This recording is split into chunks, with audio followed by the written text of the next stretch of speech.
If you feel the need to show off every little success, listen to the story of a man who believed that boasting made him richer, but lost everything he held dear instead.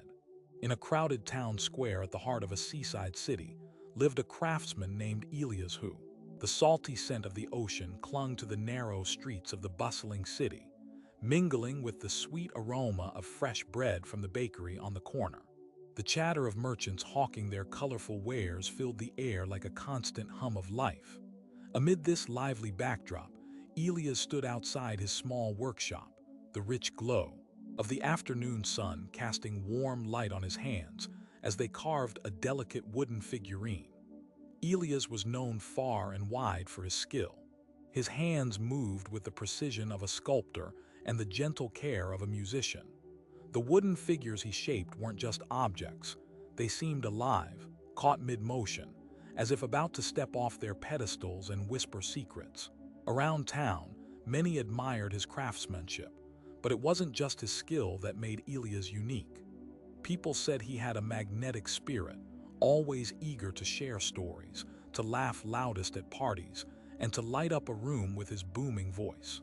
Each morning, Elias would wake with the call of gulls above the harbor and begin his day by tending to his tools, his fingers tracing the worn handles and sharp edges with an almost reverent touch. Then, with the sun climbing higher, he would sit by his open door, policing the chatter of townsfolk and passers-by with a proud smile and lively greetings. Yet beneath this confident surface, there stirred a restless fire. Elias wanted more than to merely be known. He craved admiration, the kind that could turn heads and make people whisper in awe. When someone noticed his latest creation, he would not simply smile quietly. Instead, he would raise his voice, describing the countless hours, the sweat and toil that had gone into each curve and groove. It was not enough for people to see the art. They had to know about the struggle, the sacrifice, and most importantly, Elias himself. On market days, this habit grew. The square became his stage. "Look here," he'd call to the crowd, showcasing his newest piece, a small wooden horse with muscles sculpted so realistically that children's eyes widened in amazement. "Made from the heart of the oldest oak in the forest," Elias declared loudly. "Each one takes me 3 weeks of nights without sleep." The crowd would marvel, and some would nod impressed. Elias basked in their attention, feeling a thrill that quickened his pulse. But not everyone was pleased. Old Tomas, a quieter craftsman who worked in the shadow of his modest stall, watched Elias with a knowing gaze. He saw past the bravado to the true toll it took. When Elias boasted freely, Tomas noticed how few customers stayed. "Attention isn't always the same as respect," Tomas murmured once to a young apprentice nearby. "People grow tired of the noise." Elias brushed off such murmurs as envy.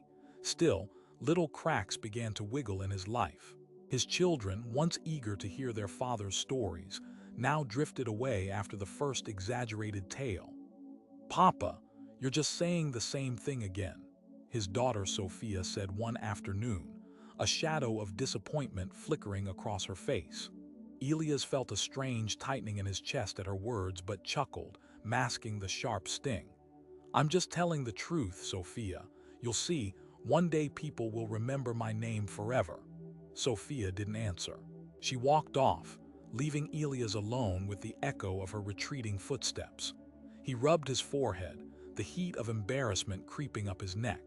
That evening, as the city's lights blinked on and the marketplace emptied, Elias sat alone by the flickering candlelight in his workshop. The wooden horse stood unfinished on his table, its form brilliant but cold under the soft glow. A quiet voice inside whispered questions he didn't want to face. Days passed, each a loop of proud displays and louder boasts. A week later, Elias took a grander step. He built a tall wooden tower, intricately carved, meant to awe all who laid eyes upon it. It dominated the square, a monument not just to his skill but to his desire to outshine everyone. He named it the Spirit of the Craft and made sure to gather the crowd as he unveiled it. "This," he proclaimed, "is the greatest work in the history of our city, a symbol of dedication and unmatched artistry." Cameras from visiting traders captured his image, and tongues wagged in praise. For a moment, Elias stood on a pinnacle of success, his heart pounding with triumph. But then the tides shifted unexpectedly. Behind the crowd, he noticed empty faces and distracted glances. The market's energy felt different, less warm. His usual customers, those loyal few, exchanged uneasy looks. The mayor approached him quietly, away from the eyes of the crowd. "Elias," the man said softly but firmly, "there is talk that your pride is blinding you. Customers feel overwhelmed, some seek simpler things without the grand show. You might be pushing them away." Elias clenched his jaw. How could this be? Was not greatness supposed to be loud, to be seen? "But the tower," Elias said, voice trembling, "it is my finest work." "Fine it is," the mayor agreed. "But sometimes what shines too bright casts shadows that scare away the rest." That night, Elias lay awake staring at the ceiling. The tower, visible from his window, stood like a beacon of his own loneliness. He felt the slow ebb of his triumph, replaced by a creeping chill of doubt. What was the price of all this showing off? Why did he feel emptier, not fuller? His friends, once eager to celebrate him, grew distant. At the tavern, where laughter usually erupted, Elias found fewer calls of "Here comes the famous craftsman." Instead, conversations fell silent at his approach. The warmth faded into cold indifference. "Maybe I should stop," Elias muttered to himself one evening, the words strange on his tongue.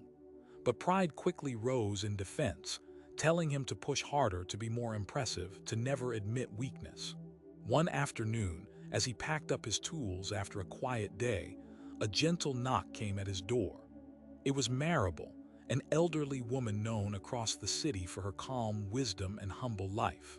Her eyes, sharp and twinkling alike, held a quiet strength that made people listen.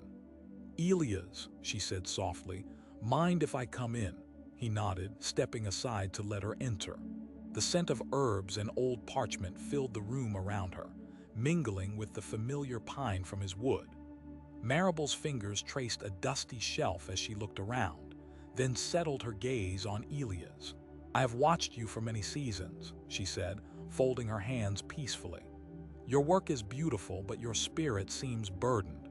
Tell me what weighs on your heart." Elias hesitated, the usual walls of showmanship trembling before the warmth in her voice. I try to make everyone see what I can do," he confessed quietly. "I want them to know me, to remember me. But now I feel they see only the noise, not the craft. I'm losing myself trying to be bigger than I am." Marable nodded, as if expecting this moment all along. "Pride is a curious thing," she murmured. "It shines bright but can flicker out when fed by the wrong fire. What do you believe you have to prove, Elias?" The question struck him, sharp as a carving knife. Silence filled the room, thick and heavy. For the first time in a long while, Elias was not in control of the conversation. He felt exposed, fragile, the man behind the grand tales laid bare. Marable rose slowly, reaching for a small wooden box on the shelf. She opened it and took out a simple wooden bead, smooth and worn by time. Holding it between her fingers, she looked at Elias with those unflinching eyes. "Before I tell you why this matters," she said, "sit with this. Let us talk tomorrow when the sun is high and the sea talks loud." Elias watched her leave, the bead resting on the table like a silent challenge. The night outside seemed less cold now, touched by a thread of hope. He bent forward, running his fingers gently over the smooth circle, wondering what truth it might carry. The following morning brought a breeze fragrant with salt and hints of blooming jasmine. Elias found himself walking toward Marable's small, ivy-covered cottage on the edge of the city. Her presence filled the space with quiet light, and when she smiled, it was without judgment, only invitation. "Are you ready to understand?" she asked softly, eyes piercing yet kind. Elias swallowed, the weight in his chest suddenly lighter. "Yes," he whispered. "I've been ready for a long time." She nodded and took a deep breath, settling into her worn wooden chair. "Then listen closely," she said, voice steady and calm, "to a story that will change everything." And Marable began to tell, her voice steady as the morning tide. Once in a quiet forest not far from here, there lived a proud tree whose branches stretched wide and high, eager for every eye to admire. It was called the Grand Oak, for it was the tallest and broadest in the entire woodland. Each day it stretched further, showing off glossy leaves that shone like emeralds in the sun, boasting to the other trees how strong and magnificent it was. The animals loved to gather beneath it, but the grand oak's voice always rose above theirs, reminding everyone of its size and age, and how it was the ruler of that place. One spring, a storm gathered in the sky, dark clouds rolling in, wind lashing the branches, rain coming down in sheets fierce enough to shake every leaf. The grand oak swayed and creaked but refused to bow.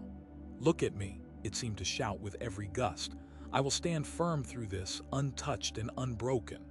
The young saplings, smaller and quieter, bent low as the wind howled, but soon the storm's fury turned harsh and wild. The proud oak's branches, so eager to show off, caught all the force of the gale. Cracks appeared where the wood had grown too hard and brittle, and before long, a mighty branch snapped off, crashing to the ground with a thunderous roar. The next day, the sun warmed the forest again, but the grand oak was not as grand as before. Its broken limb hung like a scar, and its once glossy leaves looked tired and dull. Yet in the shadow of this storm, the youngest sapling gently lifted its bent branches toward the soft light. It hadn't boasted or shouted. It had borne the storm with quiet strength, bending but not breaking. Over time, this sapling grew steadily, its roots deepening, its leaves unfurling in humble grace. It became strong not because it declared itself so, but because it was patient, resilient, and open to the world around it, not above it. Marable paused, her eyes scanning Elia's face, which was quiet now, brows furrowed yet softened by thought. "The proud tree lost much by seeking glory over growth," she said gently. "But strength comes often from what we do not show. Power is found in roots, in patience, and in humility. Tell me, Elias, which tree do you see in yourself?" Elias swallowed, staring at the simple wooden bead on the table, now gleaming in the sunlight filtering through the window.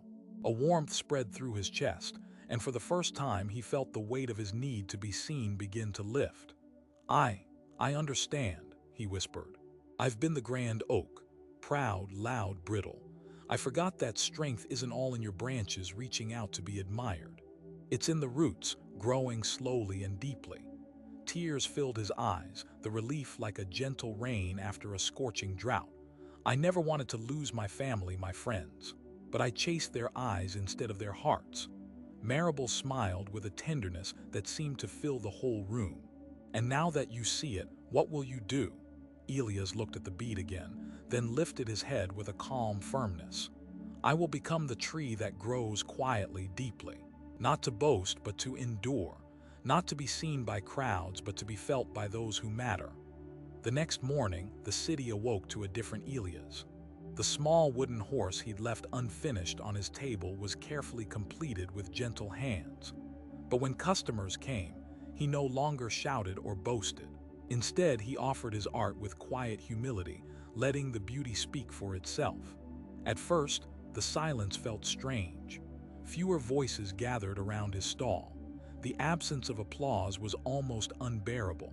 But Elias remembered Marable's story, and he kept working quietly, day by day, focusing on each carving with love rather than the need for praise. Some days old habits tugged at him, the urge to raise his voice, to draw the crowd, to demand their admiration. Those moments were battles fought in silence, his heart torn between pride and peace. Weeks turned into months. Slowly, something changed. Sophia, his daughter, returned to listen to his stories, not just to hear grand tales, but to see the man behind them, humbled and real. Friends, too, tentatively came back, drawn by a new warmth in Elias' presence. They saw the changes not only in his work but in his spirit. 6 months later, during a quiet market morning, a young apprentice approached Elias, eyes bright with admiration, not for the loudest craftsman, but for the one who carved with steady hands and a steady heart. "Master Elias," she said, "your work feels alive in a way it never did before.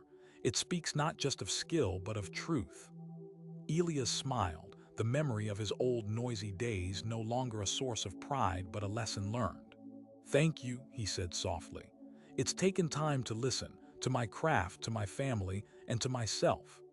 Word spread differently now, not of grand shows, but of a craftsman whose quiet dedication gave life to wood and soul alike. People came not to be dazzled, but to be touched. The market's energy returned, warmer and deeper than before. Years later, when asked about the secret of his transformation, Elias would point to the small wooden bead on his workshop's shelf. "I was once a mighty oak, bending only to the applause of the crowd," he'd say thoughtfully. "But I learned that true strength is in the roots, not in the branches that stretch for show.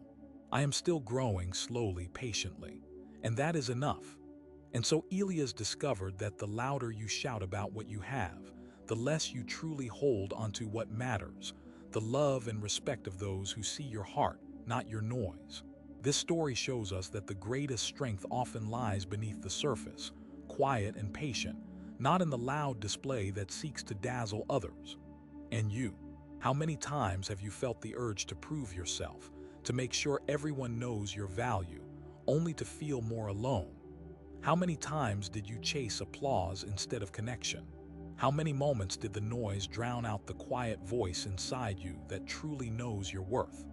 As Elias discovered, true worth isn't in how loudly you declare your achievements.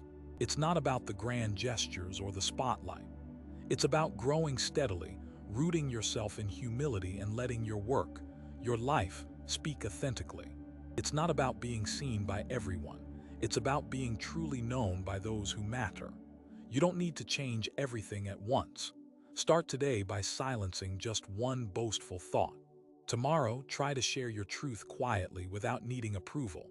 Over time, you will notice a new kind of strength growing inside you, one that holds tight even when the storms come. If this story touched something inside you, don't let that feeling fade. Don't let that spark go out. Starting today, you can choose humility over pride, connection over show, and depth over surface. In the comments, write, "Quiet strength." Just 2 words.